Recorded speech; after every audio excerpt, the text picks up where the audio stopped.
할렐루야. 3월 마지막 주일 아침입니다. 귀한 예배 함께 하신 여러분 모두를 주님의 이름으로 환영합니다. 이제 우리 마음을 정돈하시고 다 함께 기도하심으로 2021년 3월 28일 주일 예배를 하나님 앞에 드리시겠습니다.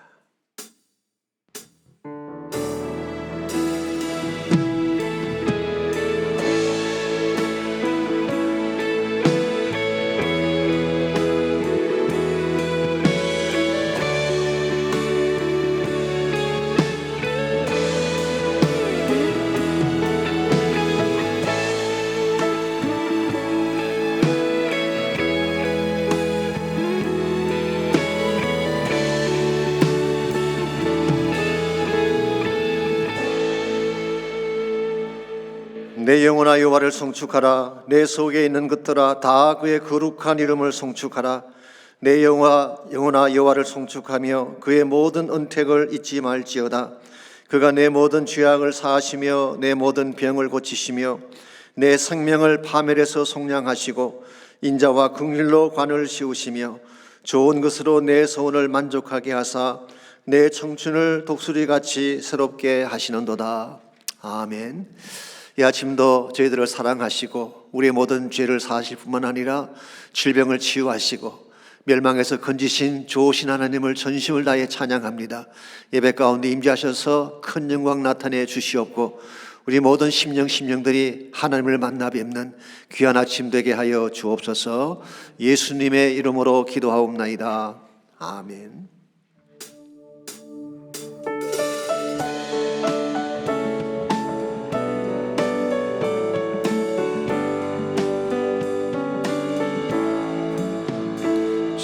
즐겁게 안식할 날, 반갑고 좋은 날, 내 맘을 경계하니 즐겁고 기쁜 날, 이 날에 천하 만민 다 보자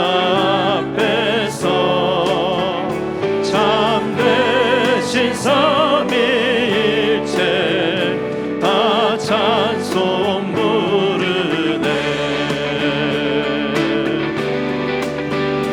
이 날의 하늘에서 새 양식 내리네. 성회로 모이라고 종소리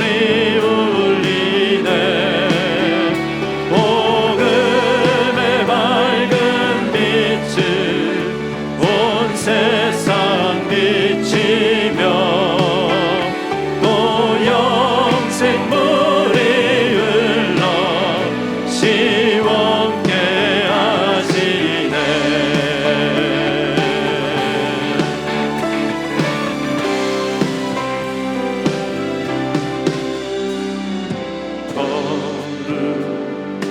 거룩 영광을 돌리세. 거룩 성삼위 하나님께 거룩 영광을 돌리세. 거룩 성삼위 하나님께 이 주의 지킴으로 새 은혜 입어서 영원히 쉬는 곳에 나 올라갑시다. 성부께 찬미하고 성자와 또 성령 참되신 삼위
지는 평안함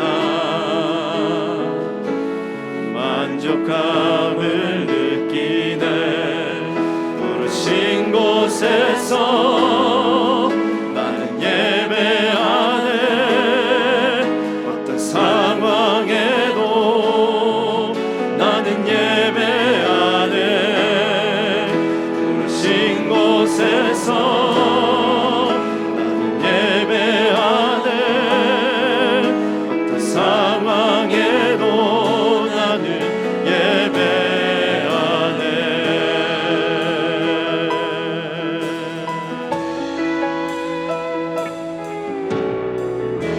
사랑과 진리에 한 줄기 빛 보내.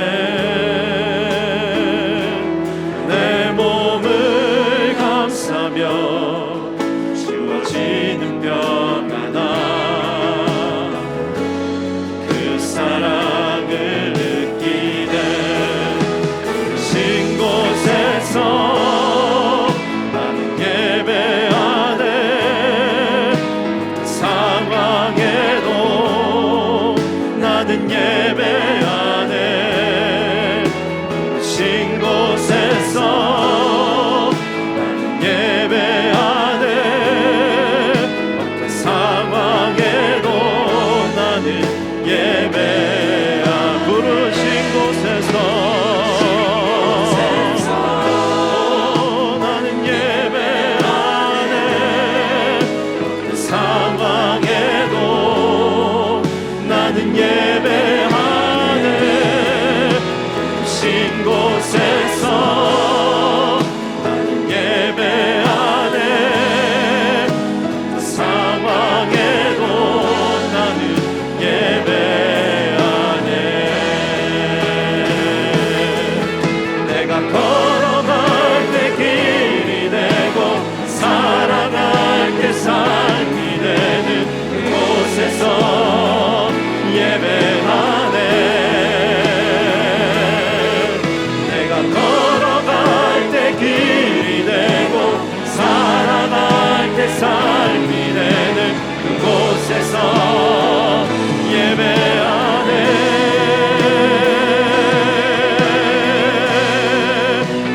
신 곳에서 나는 예배하네. 상황에도 나는 예배하네. 신 곳에서 나는 예배하네. 어떤 상황에도 나는 예배하네. 어떤 상황에도 나는 예배하네.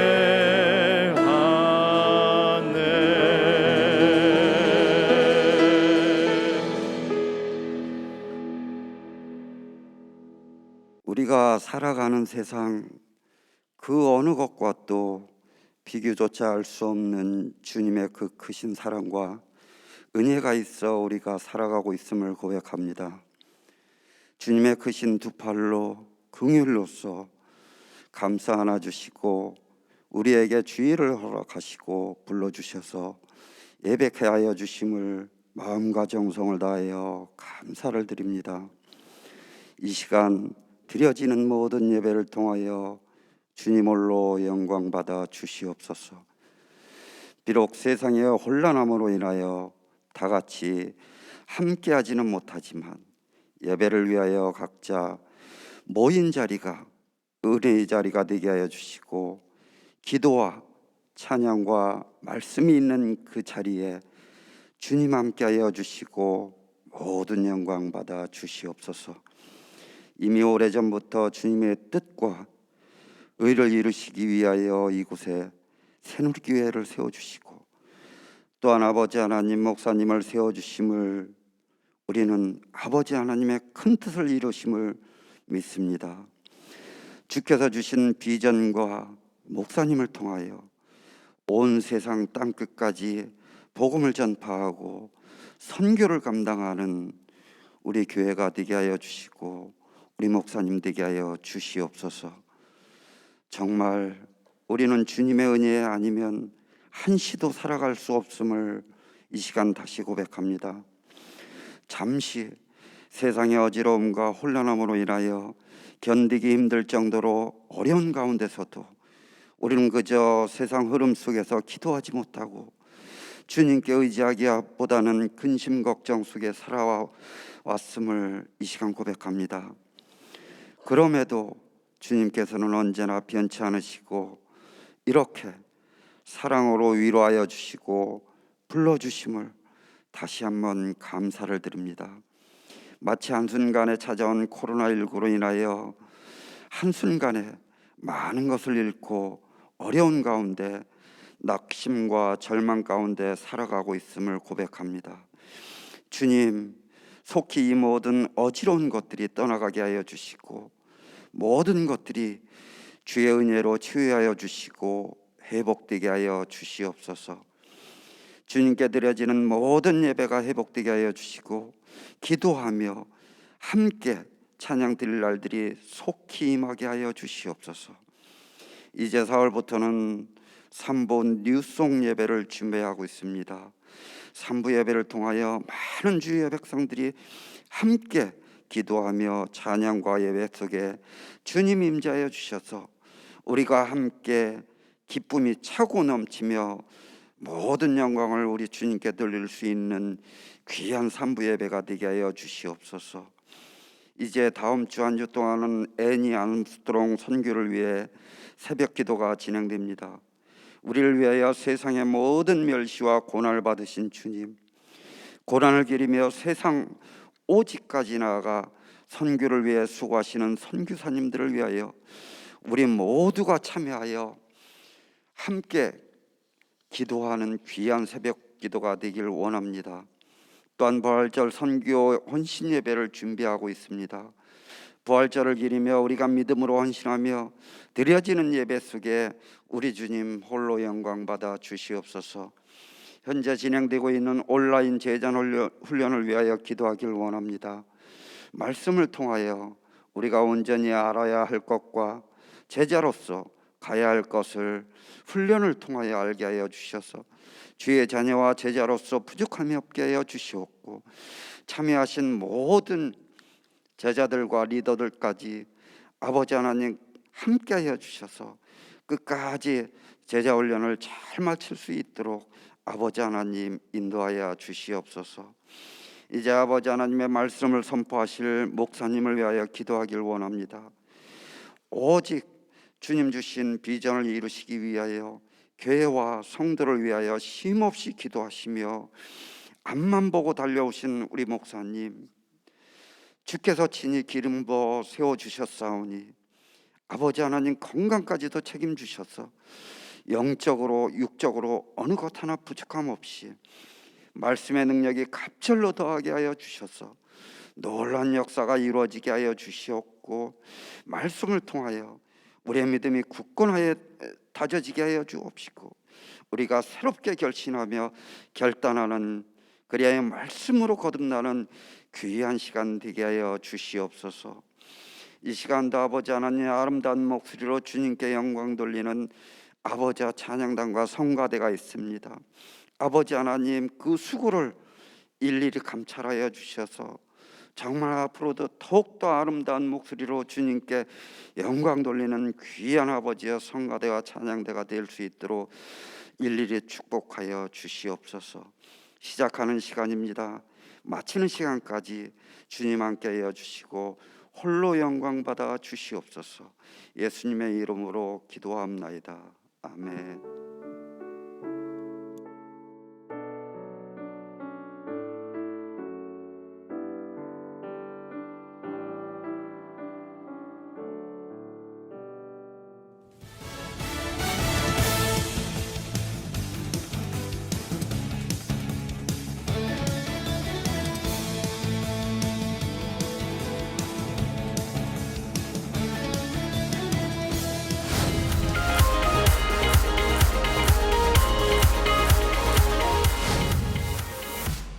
내일부터 토요일까지 비전센터에서 애니 암스트롱 선교 새벽기도회를 새벽 5시 15분에 드립니다. 남침내교단 국내 선교부에서 파송한 선교사님들과 본교에서 지원하는 국내 선교사님들을 위해 기도할 것입니다. 모두 동참하셔서 뜻깊은 고난주간을 보내시기 바랍니다.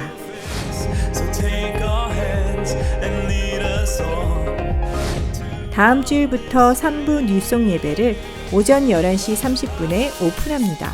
넓은 본당에서 충분한 간격을 유지한 상태에서 마스크를 착용하고 안전하게 드릴 것입니다. 그동안 온라인 예배를 드렸던 모든 성도님들의 참여를 환영합니다. 현장 예배에서 경험하는 생생한 감동과 풍성한 은혜의 말씀을 통해서 지친 우리의 영혼이 회복되는 시간이 될 것입니다.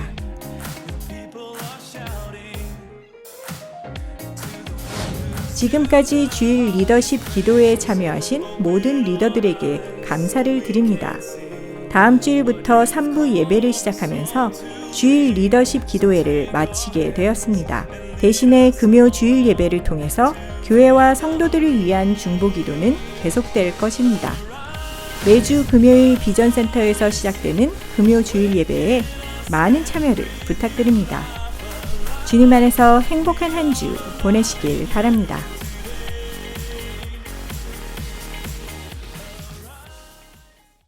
오늘 귀한 예배 함께 하신 여러분 모두를 다시 한번 주님의 이름으로 환영합니다. 또 각 가정에서 또 여러 처소에서 온라인으로 예배하시는 모든 분들도 진심으로 환영합니다. 아시는 대로 오늘이 고난주일입니다. 예수님께서 예루살렘을 입성한 날을 기념해서 종려주일이라고 부르기도 하죠. 그래서 내일부터 우리 한 주간 동안 고난주간 특별 새벽 기도를 갖습니다. 저희 교회에서는 우리 애니 암스트롱 선교를 위한 기도 주간으로 설정을 하고 우리 국내 선교를 위한 기도를 할 것입니다. 구성전이 아니고 비전센터에서 모이니까 착오 없으시기를 바랍니다.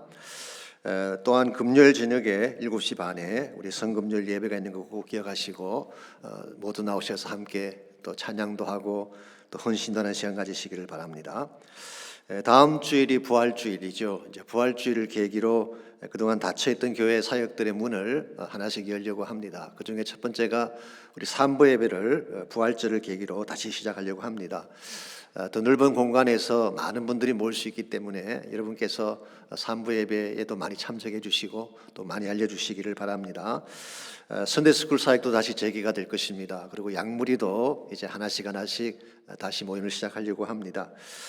제가 신문에 보니까 4월부터 아마 경제재해 그 레벨이 오렌지로 격상이 되면서 마켓 같은 경우는 인원 제한이 없어지게 되고 식당이나 교회나 극장 같은 경우도 50%까지 그 인원이 확대된다고 합니다. 그러니까 사실 충분히 나오셔도 모일 수가 있고 안전합니다.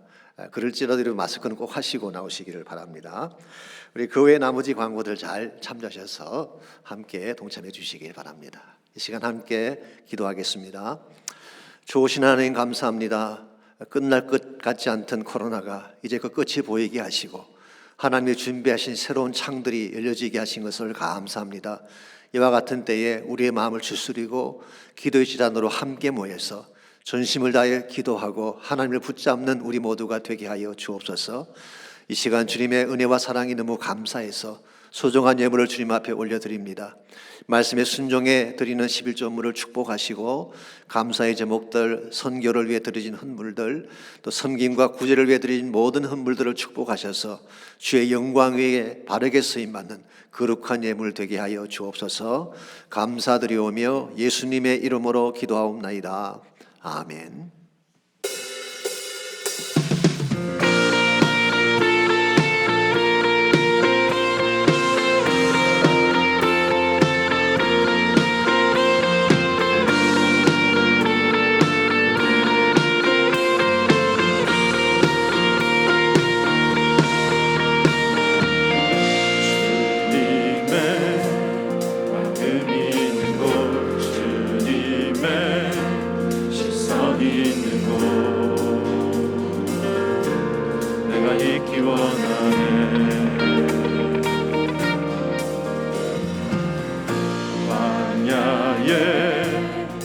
꽃을 피우시고 사막에 이루시는 주의 놀라운 손길. 마르고 진실은 주의 말씀은 영원하네. 마르고 진실은 주의 말씀은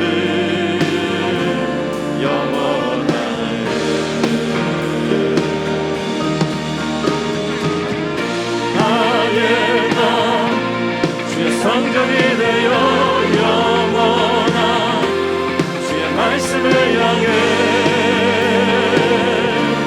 주의 마음 있는 곳으로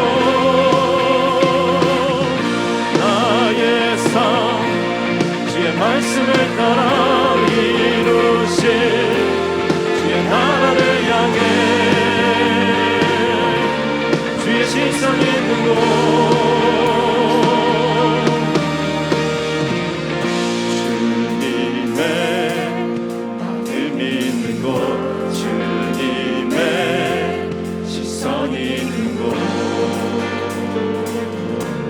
내가 있기 원하네.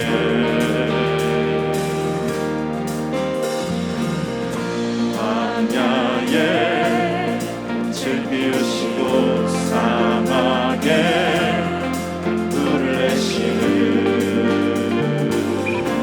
주의 놀라운 손길. 마르고 진실은 주의 말씀은 영원하네. 전능하신 주 거룩하신 왕 주의 말씀을 이루시네.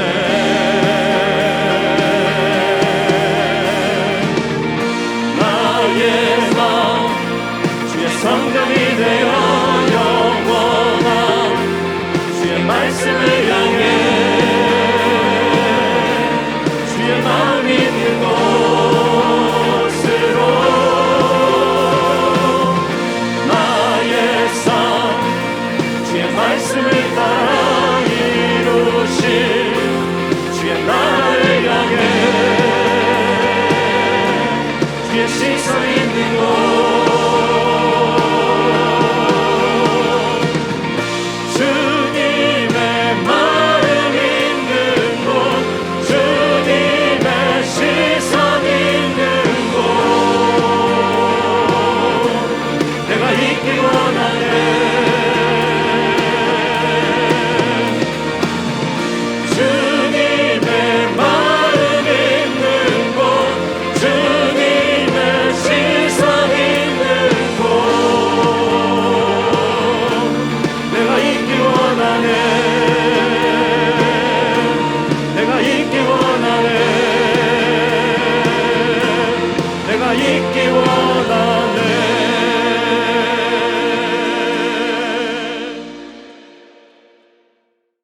단 하나의 복음.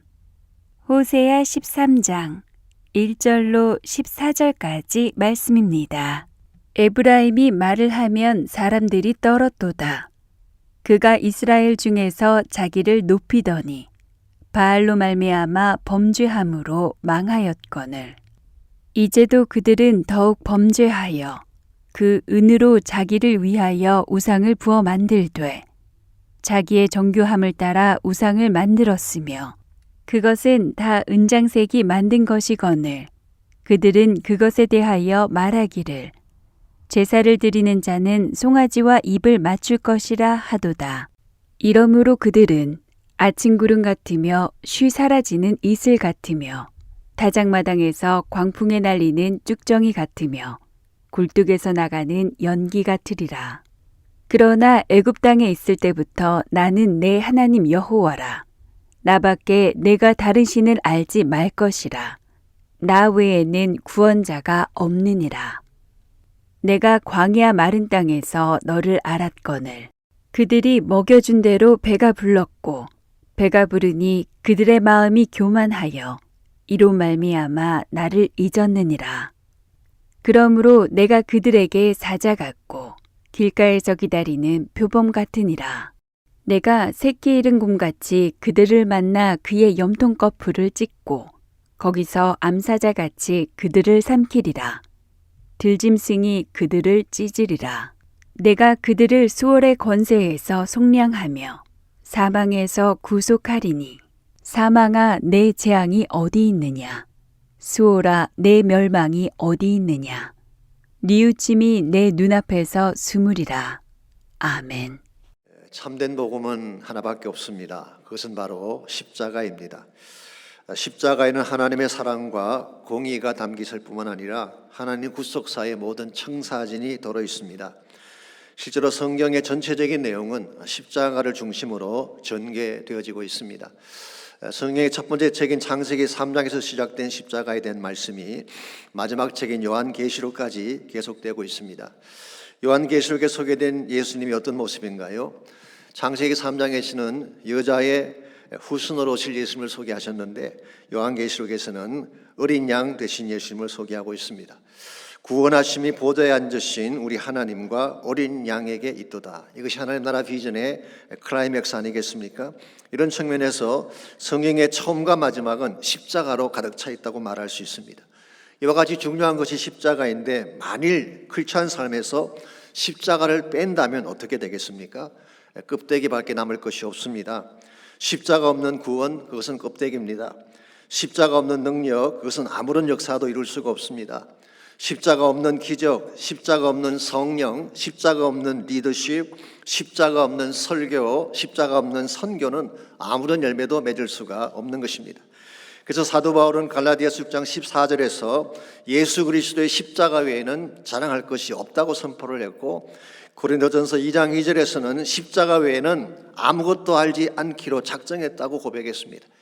갈라디아서 6장 17절에서는 내 몸에 예수의 흔적을 지니고 있다라고 선포를 했죠. 여기서 흔적이라고 하는 것은 헬라말 스티그마라는 유명한 단어이죠. 상처난 자국을 말하는 것입니다. 이것은 바울이 살아온 십자가 삶의 흔적을 의미하는 것입니다. 이와 같이 소중한 것이 십자가임에도 불구하고 오늘 이 시대에 십자가의 메시지가 점점 사라져가는 모습을 보게 됩니다. 강단에서도 그러하고 개인적인 삶에서도 그러한 것 같습니다. 이유가 뭘까요? 세상적인 것이 십자가를 대체했기 때문입니다. 세상의 화려함이 십자가 영광을 대신하고 세상의 편안함이 십자가 고난을 거부하게 만들었습니다. 세상의 지식과 찬란한 문화가 하나님 말씀을 격화시키고 물질적 풍요와 쾌락이 거룩한 삶을 대체하고 말았습니다. 이와 같은 세속화의 물결 속에서 십자가의 위치는 땅에 떨어지고 가치 없는 것처럼 여겨지는 시대가 됐습니다. 그러나 여러분, 세상이 뭐라고 하든지 또한 우리가 그것을 인정하건 인정하지 아니하건 십자가는 유일한 소망입니다. 십자가는 하나님의 능력이요 하나님의 지혜입니다. 십자가 외에는 벼랑 끝에서 인류를 구원할 다른 해답이 없기 때문에 그렇습니다. 1960년대에 존 F 케네디 대통령이 암살을 당한 직후에 텍사스에서 대형 집회 하나가 열렸습니다. 그 자리에 초청된 강사님이 빌리 그레이엄 목사님이셨는데요. 그날따라 말씀을 선포하는데 파워가 없었어요. 열심히 외쳤는데 아무 역사도 일어나지 않았습니다. 음악이나 장비가 나쁜 것도 아니었고 모인 사람들의 숫자가 적은 것도 아니었습니다. 그런데 왜 평소와 달리 무기력한 설교밖에 할 수가 없었는가? 자책감이 든 빌리 그레이엄 목사님이 집회가 끝난 후에 강단 앞에 엎드려서 기도를 하고 있는데 독일에서 온 한 형제가 이 빌리 그레이엄 목사님을 잘 아는 형제인데요, 이렇게 말을 건넸습니다. 목사님, 오늘 왜 평소와 달리 역사가 없었는지 아십니까? 멈칫 놀라 바라보는 빌리 그레이엄에게 그 사람이 이렇게 말을 합니다. 오늘 목사님의 설교에 다른 것은 다 있었는데 십자가가 없었습니다. 십자가가 빠진 설교가 무슨 역사를 이루겠냐는 충고를 해주었어요. 이 말에 충격받은 빌리 그레이엄 목사님이 그 이후로는 어디를 가든지 어떤 오케이전에 서든지 어떤 설교든지 십자가를 빠뜨리지 않았다는 유명한 일화가 있습니다. 여러분, 아무리 많은 것을 갖추어도 십자가가 빠지면 변화를 가져올 수가 없는 것입니다. 거기는 생명력이 없기 때문에 그렇습니다. 이것은 설교만 해당되는 것이 아니라 크리스찬 삶 전체가 그렇습니다. 십자가 빠지고 나면 기독교는 허구한 종교 껍데기에 불과한 것입니다. 이런 면에서 정말 이 시대에 교회가 다시 교회다워지기를 원한다면 피 묻은 십자가로 돌아가야 됩니다. 우리 개인의 삶에서 진정한 치유와 회복이 일어나기를 소원한다면 십자가를 가슴에 품어야 되는 것입니다. 왜냐하면 십자가만이 우리 삶을 새롭게 할 유일한 능력이기 때문입니다. 그렇다면 십자가에는 어떤 능력이 있을까요? 우리가 그 능력을 붙잡게 되면 과연 어떤 축복이 우리 삶 가운데 주어지게 될까요? 오늘 봉독한 본문을 중심으로 그것을 함께 정리해 보려고 합니다. 오늘 같이 읽은 본문에 보시면 패망의 벼랑 끝에 선 이스라엘을 향한 하나님의 최후 통첩이 기록되어 있습니다.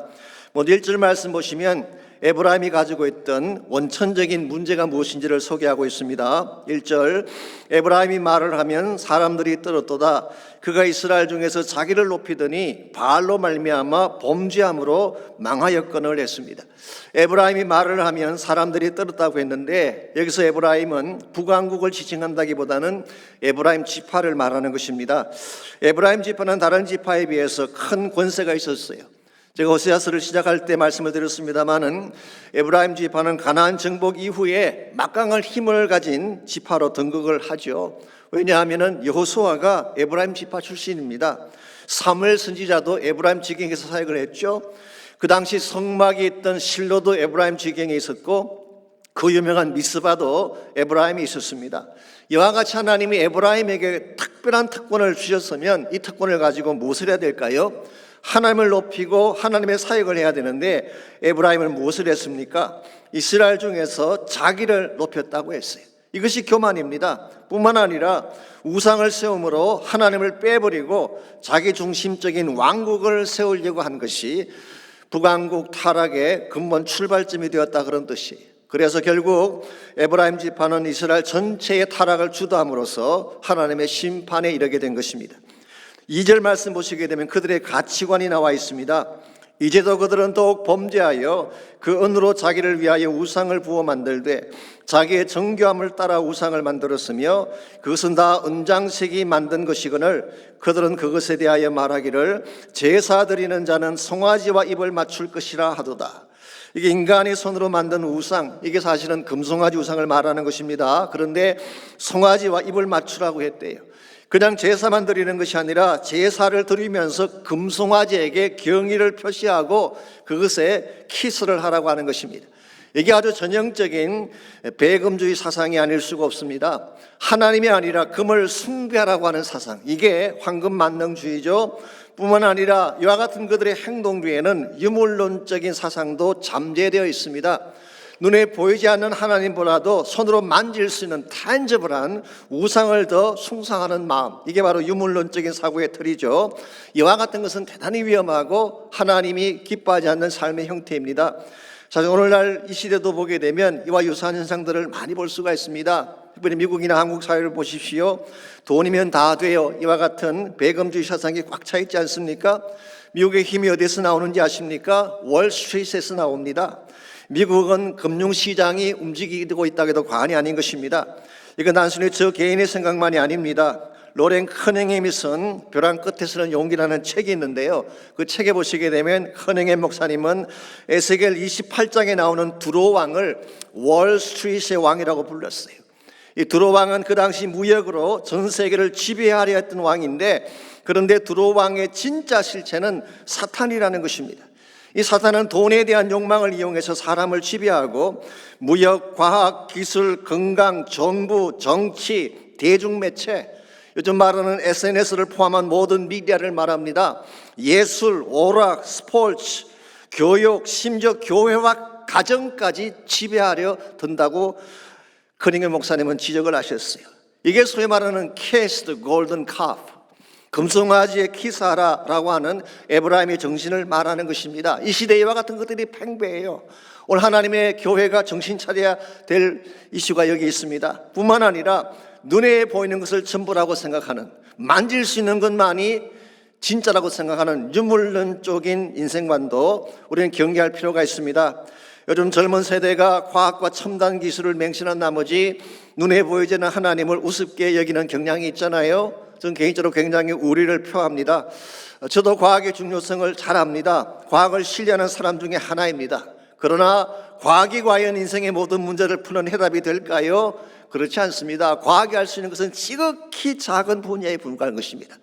예를 들어서 기상청이 일기를 예보할 때 요즘은 인공위성으로 관찰해서 그런지 모르지만 시간 단위로 나누어서 일기를 예보합니다. 언제 몇 시부터 비가 올지, 언제 스톰이 몰려올지 정확하게 알려주고 있죠. 그런데 기상청이 이 폭우나 스톰 자체를 컨트롤할 수가 있을까요? 그건 할 수가 없습니다. 지진이 일어나고 쓰나미가 찾아오는 것을 막을 수는 없어요. 이것은 오직 하나님만이 하시는 것입니다. 이런 의미에서 하나님에게 절대적인 권위를 드리고 하나님을 신뢰해야지 눈에 보이는 것만 따라가는 것은 대단히 위험한 현상인 것입니다. 4절에서 6절을 보시게 되면 에브라임이 가지고 있던 세 번째 문제가 지적되고 있습니다. 그것은 한마디로 요약하면 영적 망각 정세라고 부를 수 있는 것입니다. 4절 말씀해 보시게 되면 애굽 땅에 있을 때부터 나는 내 하나님이라 그러셨어요. 하나님은 이스라엘 백성이 애굽 땅에 노예로 살 때부터 하나님이셨어요. 5절 말씀 보시면은 광야, 메마른 광야에서도 그를 돌보고 먹이고 입혔다고 말씀하고 있습니다. 하나님이 케어하셔서 이스라엘이 여기까지 온 것입니다. 그랬는데 이스라엘은 어떻게 했나요? 배가 부르니 그들의 마음이 교만하여 이로 말미암아 나를 잊었느니라. 배가 부르니까 하나님을 잊어버렸대요. 이게 영적 망각 정세인 것입니다. 우리가 사실 이거 참 조심해야 됩니다. 신앙생활에서 힘들 때는 나와서 기도하고 예언하다가 좀 살만해지면 은혜를 저버리는 경우가 있잖아요. 대단히 위험한 것입니다. 그런데 에브라임은 여기서 한술 더 떠서 하나님을 대적했어요. 9절과 10절이 그것을 말씀하고 있습니다. 이스라엘아 내가 패망하였나니 이는 너를 도와주는 나를 대적함이니라. 전에 내가 이르기를 내게 왕과 지도자들을 주소서 하였느니라. 은혜를 잊어버리는 정도가 아니라 하나님을 대적하고 배척한 것입니다. 왜 그랬을까요? 자기들의 왕과 지도자를 세우기 위함이라고 설명하고 있습니다. 이걸 쉽게 표현하면 이런 뜻입니다. 하나님이 없는 인본주의적 왕국을 건설하기를 원하는 것. 이게 사실은 에브라임의 국가가 아니고 시도였습니다. 그래서 번영을 이룩하고 쾌락을 누릴 수만 있다면 잘 사는 국가가 된다는 잘못된 인식이 그들에게 있었던 것입니다. 자, 저는 요즘 미국을 제가 볼 때에 참 우려되는 면이 이런 면입니다. 미국을 잊게 한 근본 원인자가 하나님이신데 이제 하나님을 빼버리고 인본주의적 나라를 만들려고 시도하고 있지 않습니까? 그래서 평등법을 통과시키고 마리화나를 합법화시키고 또한 아시는 대로 hate crime, 인종차별적인 정오 범죄들이 일어나게 하고 이 모든 것들이 하나님을 떠날 때 일어날 수 있는 현상들이에요. 대단히 위험한 현상입니다. 이와 같은 에브라임의 행동에 대해서 하나님은 어떤 보응을 준비하고 계실까요? 사실은 지금까지 하나님이 여러 차례 경고를 하셨지만 오늘 본문은 마지막 통첩이다 그렇게 부를 수가 있겠습니다. 7절과 8절 보시기 바랍니다. 그들은 마치 굶주린 사자나 새끼 잃은 곰이 짐승을 찢어놓듯 그들의 염통 끝풀을 찢어버리고 그들을 삼키리라고 했어요.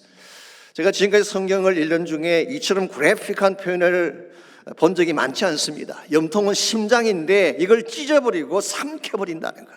이것은 북쪽 왕국인 에브라임이 어떤 차원으로 멸망할 것인가를 잘 보여주는 굉장히 끔찍한 상황이 아닐 수가 없습니다.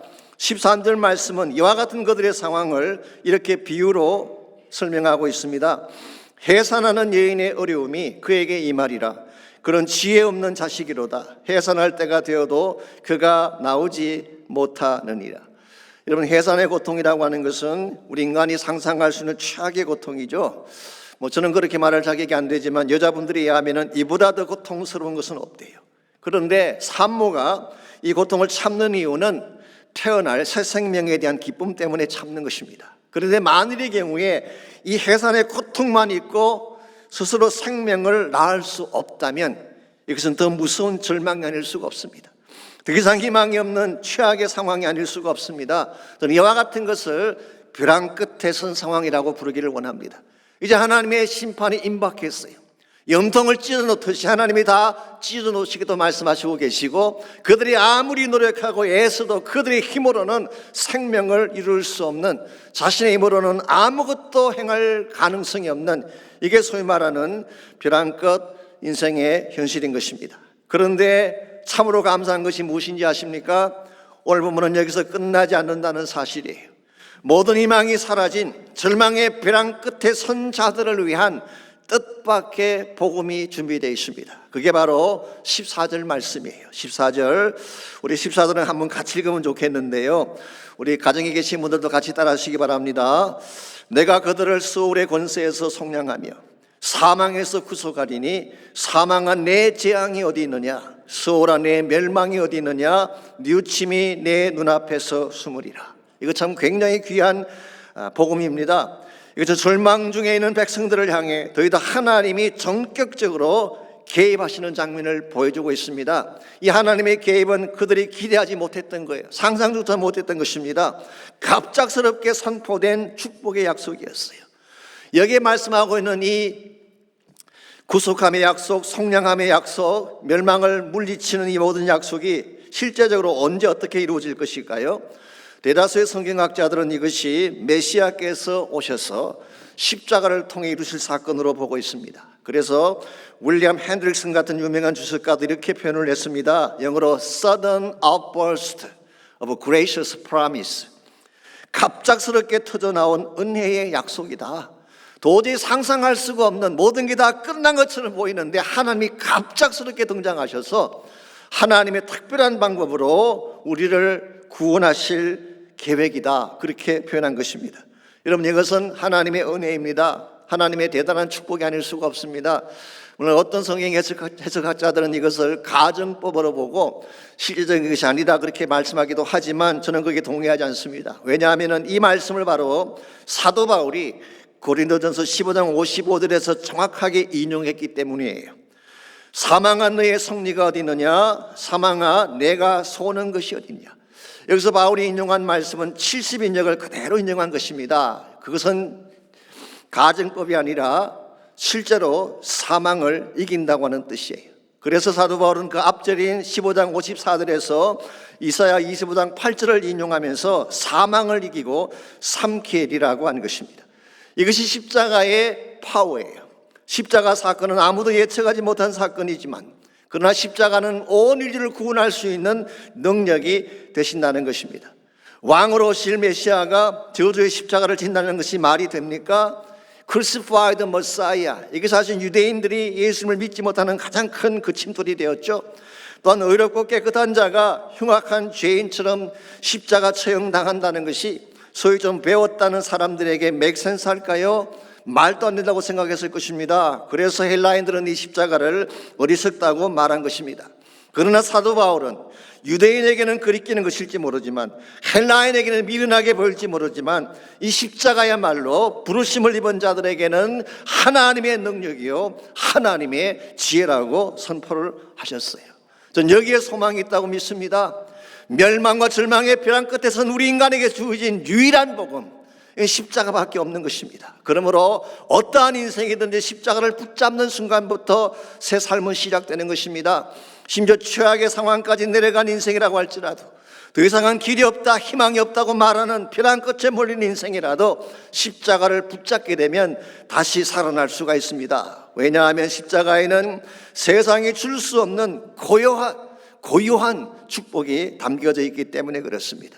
여러분과 제가 십자가 보혈을 붙잡게 되면 우리 모두에게 주어질 축복은 과연 어떤 것일까요? 하나님의 십자가를 통해 준비해 놓으신 축복의 내용은 구체적으로 어떤 것일까요?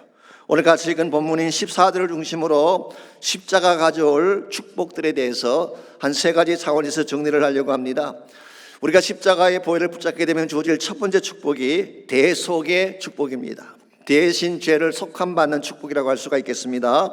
14절을 보시면 내가 그들을 스올의 권세에서 속량하며 사망에서 구속하리라고 했습니다. 이게 스올이라고 하는 것은 히브리 말이죠. 시알, 보통 음부라고 번역을 합니다마는 죽은 자들이 가는 곳, 죽음의 세계 혹은 지옥을 의미한다고 말할 수가 있습니다. 그런데 하나님이 이 죽음의 권세에서, 스올의 권세에서 우리를 속량하신대요. 속량한다는 말이 무슨 말일까요? 히브리 말 파다라는 이 단어는 값을 지불하고 산다는 뜻입니다. 즉 누군가가 죽게 되었을 때 그 값을 대신 지불하고 그 사람을 살려내는 경우에 속량한다고 말하는 것입니다. 사망에서 구속한다는 것도 같은 뜻입니다. 여기서 구속한다는 단어는 가알이라고 하는 히브리 말인데요, 우리에게는 좀 더 친숙한 단어입니다. 역시 뜻은 값을 지불하고 산다는 의미죠. 여러분이 좋아하시는 룻기에서 보게 되면 고엘이라는 유명한 단어가 나오죠. 이 고엘이라고 하는 것은 값을 물고 산다는 것입니다. 룻의 남편인 보아스가 고엘이었습니다. 기업을 물으는 자다, 그런 뜻이었죠. 다른 말로 표현하면은 나오미의 가문이 사실은 몰락을 했습니다. 그들이 모압 지방에 갔다가 자식들 다 죽게 되고 그중에 한 며느리가 살아서 들어온 게 룻 아닙니까? 이방 여자였습니다. 사실은 완전히 망한 가문이고 몰락한 가문인데 이 보아스가 돈을 지불하고 부채를 다 지불하고 그 나오미의 가문을 다시 산 것입니다. 그 결과 이방 여자이면서 몰락한 가문의 며느리였던 룻이 보아스의 부인이 되어서 엄청난 특권과 기쁨을 누리며 살게 된 것입니다. 더구나 그에게 어떤 후손이 나왔습니까? 룻의 정손자가 누군지 혹시 아세요? 그 유명한 다윗입니다. 그야말로 가문의 영광이 아닐 수가 없습니다. 이와 같이 자격이 되지 않는 사람에게 누군가가 대신 값을 지불해 줌으로써 누릴 수 없는 자유함과 특권을 누리게 되는 케이스를 대속이라고 부르는 것입니다. 오늘 예수님께서 여러분과 저를 위해 행해 주신 가장 중요한 축복이 여기 있습니다. 예수님께서 십자가에서 피 흘려 돌아가심으로 말미암아 여러분과 저가 지불해야 될 죄에 대한 대가가 다 페이오프 된 것입니다. 예수님이 다 지불을 완료해 주셨어요. 이와 같은 것을 신학적으로는 대속적 속죄 죽음이라고 부릅니다마는 이건 굉장한 축복이 아닐 수가 없습니다. 우리 인간이 가지고 있는 가장 무서운 질병이 뭔지 아시죠? 죄의 질병입니다. 모든 고통과 모든 불행은 여기서 시작되고 있습니다. 이걸 처리하지 않으면요, 무엇을 해도 행복할 수가 없고 무엇을 해도 마음의 기쁨을 누릴 수가 없습니다. 죄라고 하는 것은 우리의 전 심령을 상하게 만드는 엄청난 파워이기 때문에 그렇습니다. 그래서 영국의 복음주의 신학자였던 존 스타트 목사님은 신약 성경에 나오는 5가지 용어를 가지고 죄를 이렇게 설명하시면서 이렇게 결론을 내렸어요. 죄라고 하는 것은 흔히 생각하는 것처럼 몇 가지 잘못을 범하거나 잘못된 생각이나 감정 정도를 말하는 것이 아니라 인간의 실존 자체를 말하는 것이다, 그런 이야기를 했어요. 인간의 존재 자체가 죄의 덩어리라는 것입니다. 그러므로 실존의 근본을 바꾸지 아니하면 죄는 처리되지 않는 것입니다. 그래서 우리가 죄를 짓고 난 후에 후회하지만 또 나오고 또 나오고 또 나오는 이유가 여기 있는 것입니다. 마치 그것은 호수 바닥에 뿌리를 내리고 있는 독초와 같다고 말할 수가 있습니다. 독초가 그 밑에 뿌리를 내리고 있는데 독초는 그냥 둔 채 호수물을 갈아준다고 생명이 살아나겠습니까? 겉으로 보이는 몇 개의 가지를 친다고 해서 그 문제가 해결되겠습니까? 이 독의 근본 뿌리를 뽑아내지 아니하면 그 호수 안에는 생명이 존재할 수가 없는 것입니다. 죄가 이와 같은 것입니다. 우리의 힘으로 잘라낼 수가 없어요. 우리의 노력만으로, 우리의 시도만으로 죄 문제를 처리할 수가 없습니다. 그래서 하나님께서는 예수님을 통해서 십자가만이 죄의 유일한 해답이기 때문에 십자가 사건을 통해서 죄의 문제를 처리해 주신 거예요. 그러므로 어떠한 사람이든지 십자가 앞에 나아가서 보혈의 피부름을 받게 되면 그때 비로소 우리 죄 문제가 처리되게 되고 나를 덮고 있던 모든 죄의 영향력으로부터 자유함을 입게 되고 참된 차원에서의 인간의 존엄성을 회복할 수 있게 되는 거예요. 맥스 루케이도가 쓴 책에 보시게 되면 그 세라 윈체스터라고 하는 한 여자분에 대한 스토리가 나옵니다. 아시겠지만 이분은 윈체스터라는 장총이 있었죠. 존 웨인이 들고 다니던 장총. 그 유명한 이 장총을 만든 사람이 윌리엄 윈체스터인데 윌리엄 윈체스터의 부인이 세라 윈체스터입니다. 이 세라는 남편이 죽은 후에 유산으로 그 당시 돈으로 2천만 불을 받았대요. 요즘 돈으로 환산을 하면요 5억 불이 넘는다고 합니다. 엄청난 유산을 물려받았어요. 이렇게 많은 재산을 가지고도 이 여자분은 죄책감 때문에 밤잠을 자지를 못합니다.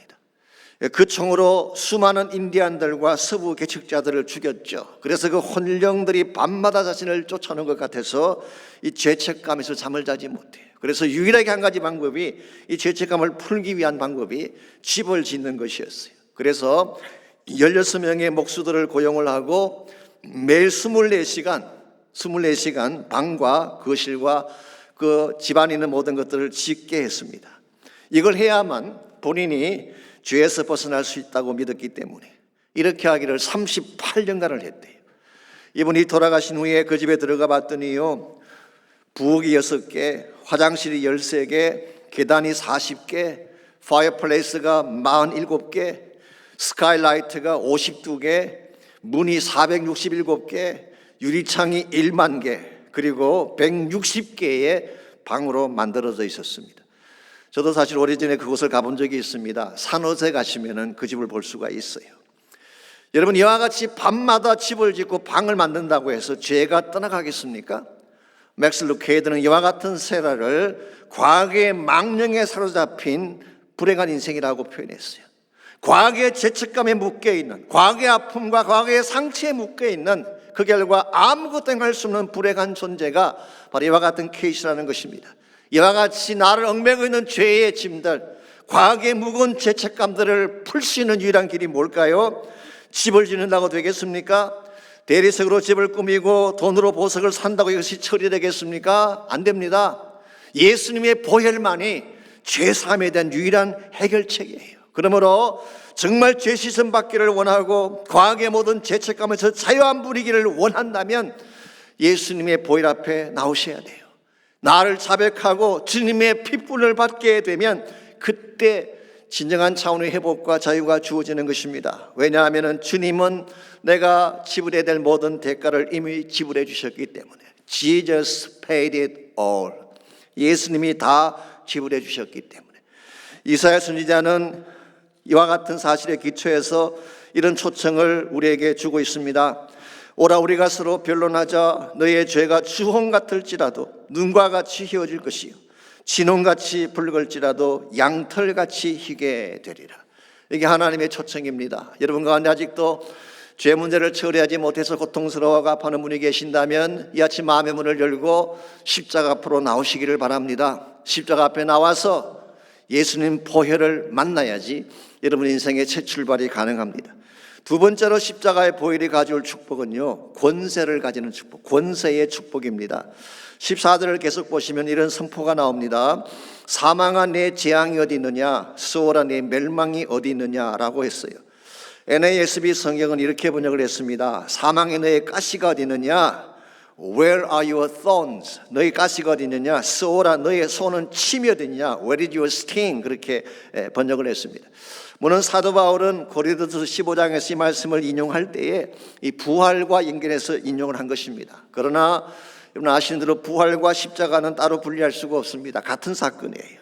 이런 의미에서 십자가라고 하는 것은 사망의 가시를 무력화할 수 있는 능력이 있다. 소울의 권세마저도 이길 수 있는 힘이 있다, 그런 뜻이에요. 이건 굉장한 파워입니다. 엄부의 권세가 가장 무서운 권세인데 이것을 이길 수 있다면 우리가 이기지 못할 대상은 없는 것입니다. 그래서 사도 바울은 골로새서 2장 14절 15절에서 십자가의 파워를 두 가지로 설명했어요. 첫째는 율법의 모든 요구를 무효화시킨다. 사실 율법의 요구는 굉장히 많습니다. 우리를 정죄하는 수많은 요구들이 있죠. 그걸 다 무효화시키는 힘이 십자가에 있다는 것입니다. 두 번째는 통치자들과 권세자들을 무장해제시킨다고 그랬어요. 여기서 말하는 통치자들과 권세자들은 사실은 이 악한 영들과 마귀의 권세를 말하는 것입니다. 이와 같이 우리의 모든 율법적인 요구사항, 죄책감들, 그리고 악한 영들의 파워들을 저지하고 이길 수 있는 힘이 십자가에 있다는 것입니다. 오늘 여러분과 저에게 필요한 능력이 바로 이 힘입니다. 이 십자가의 능력을 가져야지 강한 크리스찬으로 살아갈 수가 있는 거예요. 이 십자가 능력을 가져야지 마귀를 이길 수가 있습니다. 이 십자가의 능력을 가져야지 세상의 모든 권세를 무릎 꿇게 만들 수가 있는 것입니다. 이것이 하나님이 여러분과 저에게 주신 십자가의 파워인데, 한 가지 참 아쉬운 것은 오늘 이 시대의 크리스찬이나 교회가 이 십자가의 능력보다는 세상의 능력을 더 추구한다는 데에 문제점이 있습니다. 사실 교회도 시간이 흘러가면서 자꾸 재력을 높이려고 하고 세상적인 권력을 가지려고 하고 저 교회의 외형을 크게 함으로써 파워를 가지려고 하는 경향이 솔직히 있지 않습니까? 근데 사실 저는 그렇게 생각합니다. 여러분 동의하시도 좋은데요. 교회가 재력이 너무 많거나 권력이 많아지는 것 결코 바람직한 현상이 아닙니다. 그렇게 되면 타락할 수밖에 없어요. 아무래도 세상적인 것이 많으면 문제가 생겼을 때 세상 능력 의지하는 것입니다. 그런데 문제가 생겼을 때 기도하겠습니까? 세상의 힘이나 돈으로 해결하려고 하지. 이런 측면에서 교회가 진짜로 필요로 하는 것은 세상의 파워가 아니라, 세상의 재력이 아니라 십자가의 능력이에요. 이 십자가 능력이 살아있어야지 참 교회가 교회다워지는 것입니다. 제가 얼마 전에 한국의 목사님 한 분이 올린 글을 제가 읽고 마음에 공감을 느꼈던 적이 있습니다. 이분이 약 40년 전에 다니시던 시골 교회가 있었는데요. 그 교회를 개척한 주역은 6.25 직후 전쟁 통해 피난온 피난민들이 세운 교회였습니다. 그리고 그 당시 교회를 섬기던 전도사님은 신학교도 제대로 못 나오시고 찬송가 곡조도 제대로 못 부르시는 그런 분이었대요. 그분의 설교는 자장가와 비슷해서 다 졸고 앉아있고 격식과 내용도 굉장히 빈약을 했습니다. 그런데도 불구하고 그 교회는 능력이 있었대요. 왜냐하면 오직 십자가 하나만 외쳤기 때문에. 그래서 예배 시간마다 감격의 눈물이 있었습니다. 함께 모여 기도할 때는 천장이 떠나가도록 기도하는 기도의 함성이 있었어요. 그래서 그 교회는 작지만 파워풀한 교회였는데 40년이 지난 후에 다시 그 교회를 가보았더니요, 교회는 크게 잘 지어져 있었어요. 아주 세련되게 잘 지어져 있고 구성원들도 부자들이 많았습니다. 그런데 40년 전에 보았던 그 능력은 보이지 않더라는 것입니다. 그래서 목사님이 이렇게 글을 적으셨어요. 그들은 세련된 문화와 지성으로 교회의 크기를 자랑하지만 기도의 소리는 죽었고 그들의 눈은 생기를 잃었다. 나는 텅 빈 예배당 구석에 앉아서 하나의 대답을 얻었다. 그들은 이제 유대인의 종교성도 찾았고 헬라인의 지혜도 찾았으나 그 대신 오직 십자가와 십자가에 못 박히신 예수만 알기로 한 그 신앙을 잃어버렸다는 사실을 깨닫게 되었다. 십자가를 잃어가는 어리석은 한국교회, 차라리 발전하지 않았으면 좋겠다는 생각마저 든다. 참으로 찔리는 말씀이 아닐 수가 없습니다. 여러분, 교회가 가질 진정한 능력은 세상적인 파워가 아닙니다. 세상적인 파워를 절대로 세상 이길 수가 없어요. 하나님은 교회에 주신 고유한 파워가 있습니다. 세상은 갖지 못했지만 교회가 가지고 있는 고유한 파워가 있어요. 그게 바로 복음의 힘이고 십자가의 능력입니다. 사랑이 파워예요. 지실된 삶이 능력입니다.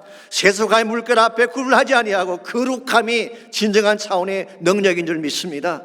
이 능력을 회복해야지 교회가 다시 살아나는 거예요. 세상적인 것 추구하고 세상적인 것을 통해 장식하려고 하는 것 우리는 멈춰야 됩니다. 다시 십자가로 무장을 해야 돼요. 복음으로 무장을 해야지 교회가 다시 회복되는 것입니다. 이와 같이 십자가 보혈이 가져올 첫 번째 축복은 우리 죄가 다 처리되는 속죄의 축복이죠. 두 번째는 능력의 축복입니다. 여기 한 가지 더 나아가서 또 하나의 축복이 있는데요, 치유와 회복의 축복. 이게 바로 십자가 보혈이 가져올 세 번째 축복입니다. 14절 하반부를 보시게 되면 뉘우침이 내 눈앞에서 숨으리라 하는 말씀이 나오죠. 사실 이게 좀 어려운 본문이긴 한데요, 여기서 뉘우침이라는 이 단어는 하나님 편에서의 돌이키심을 말합니다. 그래서 뉘우침이 내 눈에서 숨으리라 이 말의 뜻은 하나님이 한번 작정하신 것은 다시 번복하지 않는다, 그런 뜻입니다.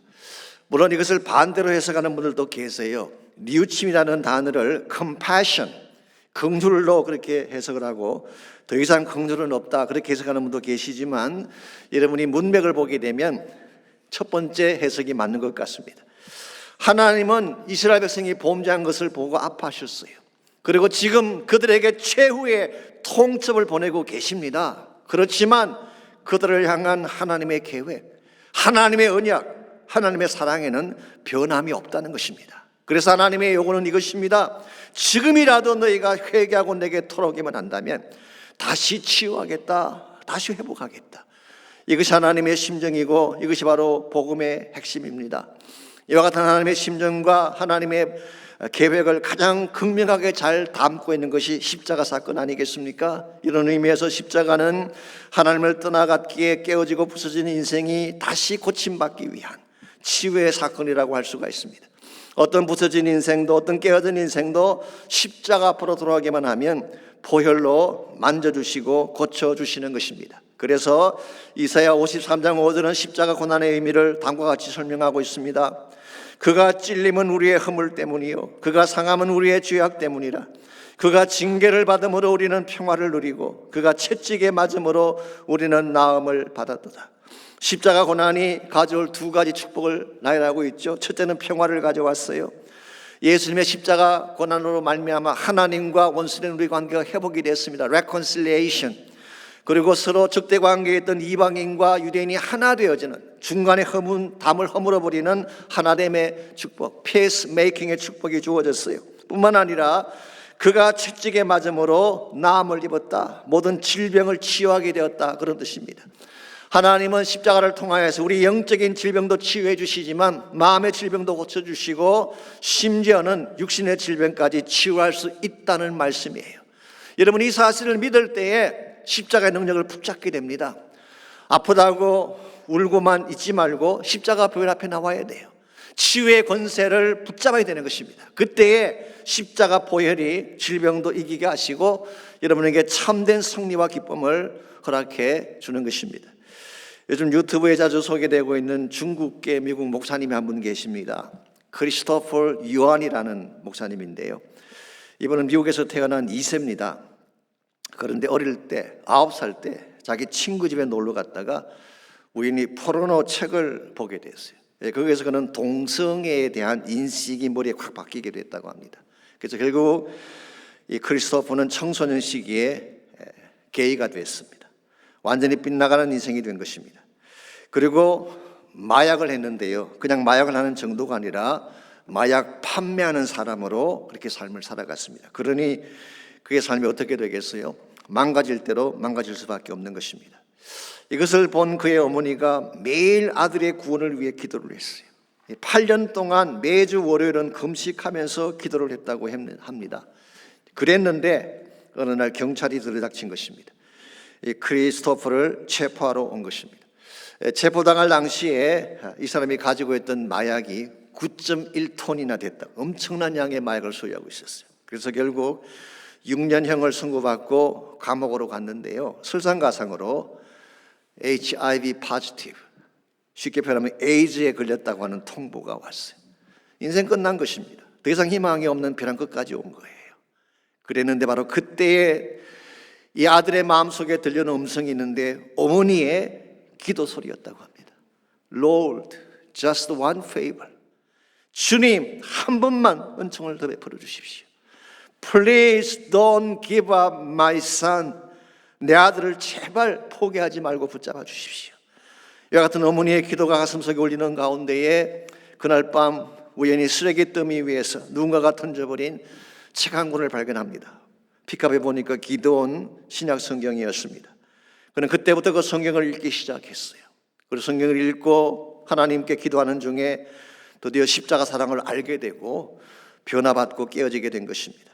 약 3년간의 시간이 지난 후에 하나님의 부르심을 의식하고 신학교에 가기로 결정을 했는데 그가 어플라이한 신학교가 시카고에는 무디 바이블 인스티튜트라고 하는 유명한 신학교입니다.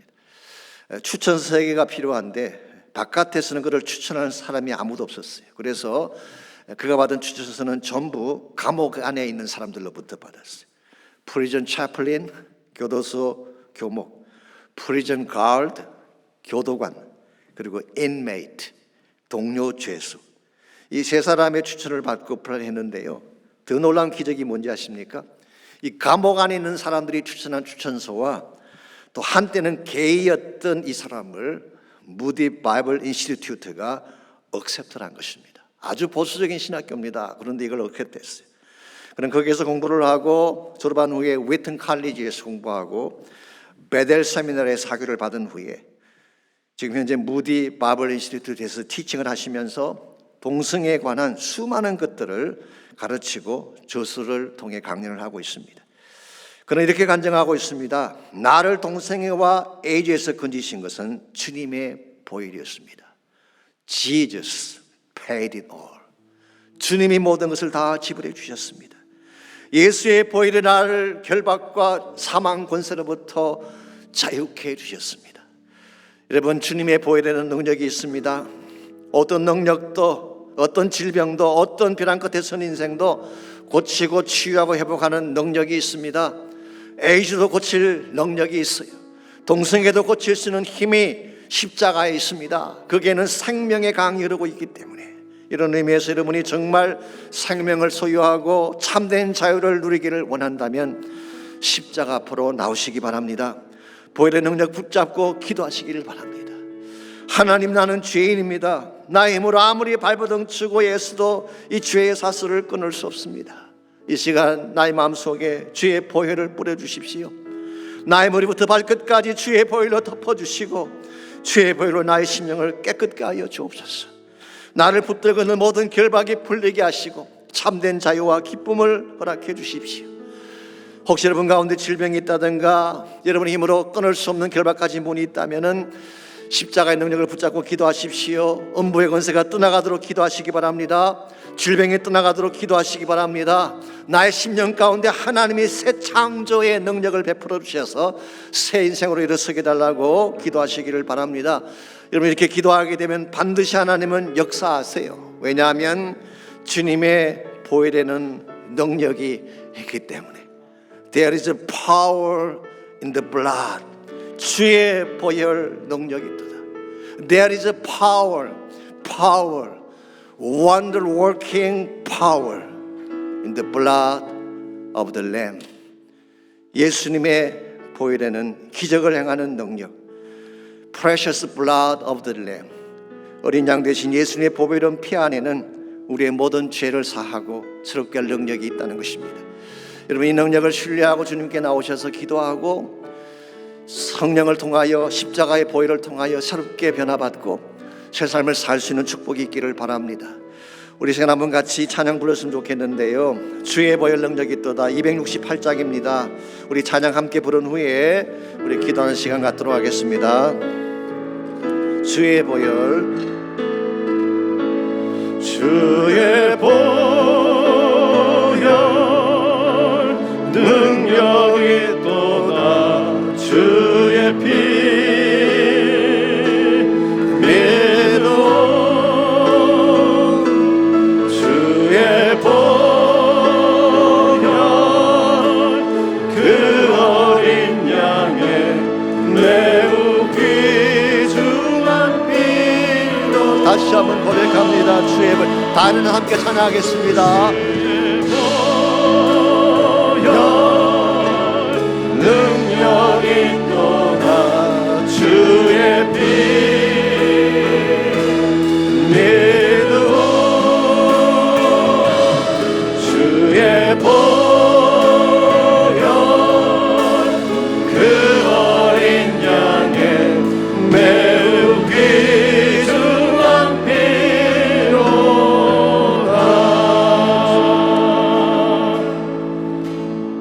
신체에서 자유를 얻게 하는 보혈의 능력.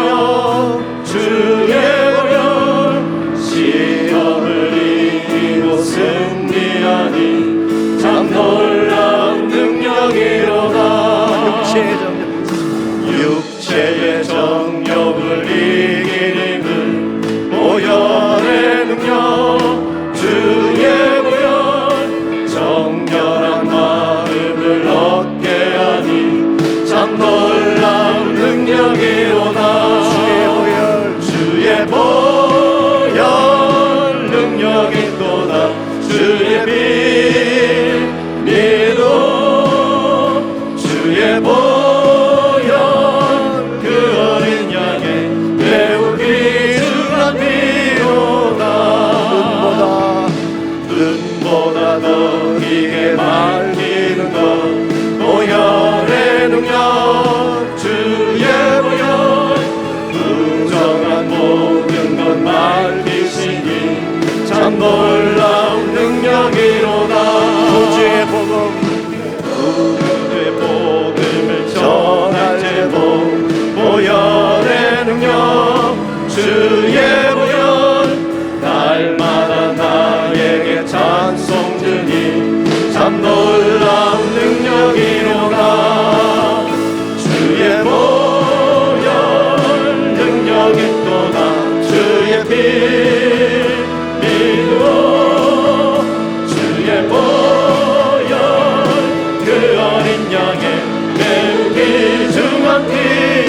다시 한번 고백합니다. 주의 보혈, 주의 보혈 능력이 또다 주의 피 믿어 주의 보혈 그 어린 양의 매우 귀중한 피로다 주의 보혈 주의 보혈 능력이 또다 주의 피 믿고 주의 보혈 그 어린 양의 매우 귀중한 피로다. 하나님 감사합니다. 십자가의 권세와 십자가의 아름다운 사랑을 깨닫게 하시고 알게 하신 은혜를 감사합니다. 십자가만이 우리의 마지막 소원이며 마지막 소망이며 우리가 붙들 단 하나의 보험인 것을 압니다. 저희 교회가 십자가를 자랑하는 교회가 되게 하시고 땅끝까지 예수의 십자가 보혈을 전파하는 교회가 되게 하셔서 하나님 나라를 이루어가며 주의 영광을 선포할 수 있는 아름다운 교회 되게 하여 주옵소서. 이제는 우리 구주 예수 그리스도의 은혜와 하나님 아버지의 무한하신 사랑과 성령님의 충만한 임재하심이 이 시간 주님 앞에 나와 전심을 다해 예배하는 사랑하는 주의 백성들과 각 가정에서 처소에서 온라인으로 예배하고 있는 모든 사랑하는 주의 백성들 위해 또 그들의 가정과 삶의 터전과 자녀들과 자손들 위해 이제로부터 항상 함께하여 주시기를 살아계신 예수님의 이름으로 간절히 축원하옵나이다. 아멘.